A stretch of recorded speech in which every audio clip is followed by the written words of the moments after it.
Zekati u jepet vetëm muslimanëve. Po jo muslimanëve, çfarë mund t'u jepet? Zekati është caktuar si një detyrë dhe si një drejt që e përfitojnë vetëm muslimanët. Kështu që nuk lejohet që zekati i pasurisë t'u jepet jo muslimanëve. Pasi profeti sallallahu alaihi wasallam ka përmendur një hadith tu'khadhu min aghniyaihim wa turaddu ala fuqaraihim, u merret të pasurve dhe u jepet të varfërve të tyre, domethënë të varfërve të muslimanëve. Por jo muslimanëve mund t'u jepet gjëra të tjera, mund t'i jepet sadaka, mund t'i jepet dhurat, mund t'i bëjë mirë jo muslimanët, pasi ka edhe forma të tjera mirëbërje, nuk është vetëm zakati.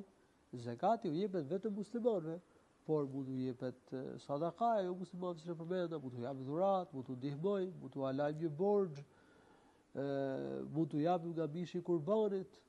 Pra mirëbërja ndaj jo muslimanëve është e mirë, është gjë e pëlqyeshme, me shpërblim njeriu për mirëbërjen qoftë edhe ndaj jo muslimanëve. Mirë, po zakati u jepet vetëm muslimanëve.